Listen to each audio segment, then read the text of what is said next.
단지 제가 일을 하면서 때문에 더 비싼 보험을 울며 겨자 먹기로 가입하거나 아예 가입이 불발되는 경우를 자주 봐요.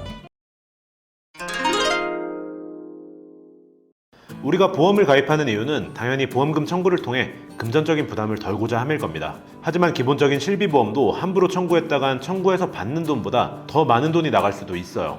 아니, 보장받으려고 가입한 보험인데 청구도 마음대로 못한다고? 하고 답답해 하실 수도 있지만 보험금은 다 청구하면서도 불이익은 없앨 수 있는 간단한 방법도 있습니다. 만약 지금 보험이 정말 잘 가입되어 있고 앞으로 새로운 보험을 알아보거나 리모델링을 할 계획이 전혀 없으시다면 그냥 마음 놓고 청구하셔도 무방하고요. 기존 보험이 비싸거나 보장 범위에 문제가 있거나 보장이 부족한 부분이 있으시다면 오늘 영상을 꼼꼼히 시청하셔야 합니다. 우리가 보험을 가입할 때 의무적으로 보험사에 알려야 하는 게 있죠. 3개월 내에 진단이나 질병 의심 소견, 치료, 약 처방이 있는지, 1년 이내에 추가 검사, 재검사 이력이 있는지, 5년 내에 입원, 수술, 계속하여 7일 이상 치료, 30일 이상 약 처방이나 중대질병 진단, 치료 이력, 보험사에 반드시 사실대로 알려야 하는 고지 의무 사항들인데요. 만약 제대로 고지하지 않고 가입하실 경우 추후 보상에 문제가 생길 수도 있고 최악의 경우엔 보험이 강제 해지될 수도 있어요. 그만큼 중요한 사항들인데 예를 하나 들어보겠습니다. 만약 내가 4개월 전에 두통으로 진통제를 3일치 처방받았었고 2년 전에 복통으로 병원에 갔는데 의사분의 권유로 MRI 촬영 및 2주치 약 복용을 했어요. 이런 경우라면 3개월 이내에 속하지도 않고 1년 이내 추가 검사 재검사도 아니고 5년 이내 30일 이상 동일한 약을 처방받은 적도 없기 때문에 고지사항으로 볼 수 없습니다. 하지만 만약 내가 이 상황에 보험금 청구를 했다면 얘기가 좀 달라지는데요. 보험사에서 청구 이력을 확인하고 해당 내용을 정확히 고지해달라고 요청할 거고 두통이나 복통의 원인이 명확하지 않다면 검사 결과지 등의 서류를 요청할 수도 있습니다. 그리고 서류를 제출한다고 해도 원인을 알 수 없다거나 특정한 병력이 있었다면 보험 가입에 문제가 생길 수도 있고요. 우리가 병원에서 치료받은 의료 기록은 개인정보이기 때문에 보험사에서 따로 알아볼 수 없지만 보험금을 청구했다면 해당 기록은 ICPS라는 보험 신용정보 종합 시스템을 통해 모든 보험사에서 조회가 가능한 건데요. 고지사항에 전혀 해당하지 않아도 내 정당한 보험금 청구 이력 때문에 가입에 문제가 생길 수 있는 거죠. 아니, 우리가 보험 가입하는 이유는 내가 치료받았을 때 청구를 하기 위해서고 치료를 받았다면 청구하는 게 당연한 건데 이런 부작용이 있을 수도 있다는 게 참 야속하게 느껴지기도 합니다. 하지만 이런 부작용을 최소화할 수 있는 방법도 있으니까 너무 걱정하지 마시고요. 우선 청구 이력이 조회됐을 때 보험사에서 어떤 결과들이 나올 수 있는지 한번 살펴보겠습니다. 첫 번째로 그냥 인수되는 경우도 있어요. 이런 경우라면 보험사에서 청구 이력이 심각한 내용이 아니라고 판단하여 해당 설계를 그대로 인수해 주는 건데요.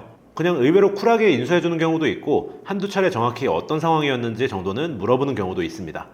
그리고 두 번째 상황은 가입 거절 혹은 재심사인데요. 고지사항에 해당하지 않아도 너무 위험한 수술을 받았다거나 신체 부위 전반적으로 영향을 끼치는 질병이라면 가입이 거절될 수도 있고요. 검사나 치료를 한 게 너무 최근인 경우엔 한 달 뒤에 재심사, 3달 뒤에 재심사 이런 식으로 재심사를 볼 수도 있어요. 이렇게 심사가 미뤄진 동안 혹시나 해당 보험사에서 상품의 내용이나 가격에 변동이 생긴다면 추후에 재심사를 볼 땐 변경된 조건으로 봐야 합니다. 세 번째로 부담보나 할증 등 일부 제한이 생기는 경우도 있습니다. 부담보는 해당 부위를 일정 기간 동안 혹은 정기간 동안 보장받지 못하는 것을 의미하는데 만약 역류성 식도염으로 병원을 3-4차례 방문한 이력이 있다면 위 식도에 대해서 3년 혹은 5년 부담보 이런 결과가 나올 수도 있고요. 부담보 기간이 지난 뒤에는 해당 부위에 대해 정상적인 보장을 받을 수 있습니다. 그렇다면 전기간 부담보에 대해서는 어떻게 되냐? 전기간 부담보의 경우 무조건 평생 가져가셔야 하는 건 아닌데요. 보험 가입 이후 5년 동안 해당 부위의 진단이나 치료, 검사 이력이 없다면 그때는 부담보 조건이 해소됩니다.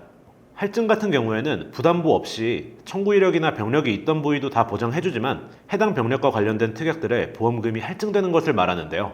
갑상선에 결절이 있다면 유사암 진단비, 유사암 수술비처럼 해당 부위와 관련 있는 특약들의 가격이 비싸지는 거죠. 물론 동일한 병력이어도 회사에 따라 혹은 심사자에 따라 심사 결과가 어느 정도 달라질 수 있다는 점은 참고해 주셔야 할 것 같습니다. 근데 다시 생각해봐도 좀 억울하신 분들이 계실 거예요. 내가 내 돈 내고 가입한 보험을 청구했다고 해서 이런 불이익이 생길 수 있다니. 저는 바로 이런 부분 때문에 보험금 청구를 하지 말라고 합니다. 청구를 하지 말라고? 이건 또 무슨 소리냐 하는 분들도 계실 텐데요. 물론 아예 하지 마시라는 얘기는 아니고요. 모아서 청구하라고 말씀드리는 겁니다. 우리가 보험금 청구를 할 수 있는 기간은 최대 3년인데요. 일반적인 병력은 지급 사유가 발생한 날로부터 3년 이내에만 청구한다면 전혀 문제가 되지 않아요. 암 진단비의 경우엔 조직검사 결과가 보고된 날로부터 3년이고요. 교통사고는 사고가 발생한 당일로부터 3년입니다.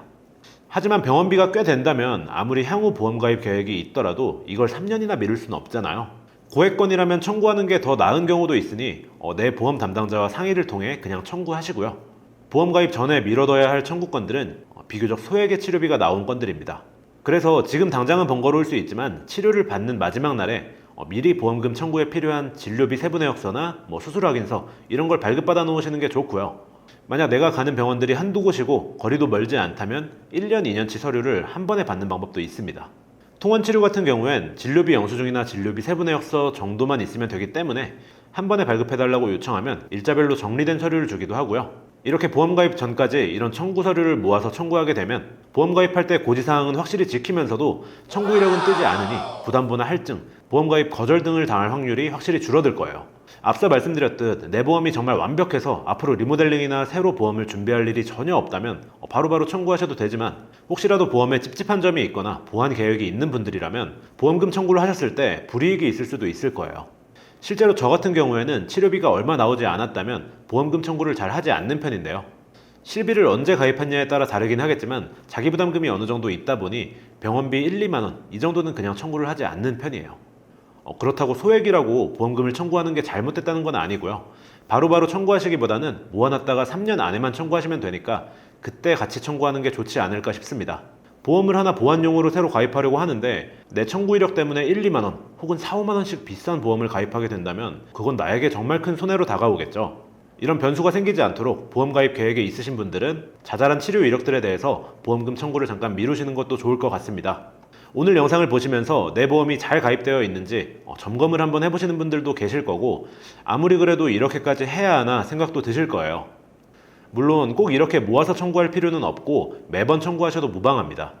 단지 제가 일을 하면서 청구 이력 때문에 더 비싼 보험을 울며 겨자 먹기로 가입하거나 아예 가입이 불발되는 경우를 자주 봐요. 정말 한 달에도 몇 번씩은 보게 되는 것 같은데 이런 일을 방지하기 위해 말씀드리는 겁니다.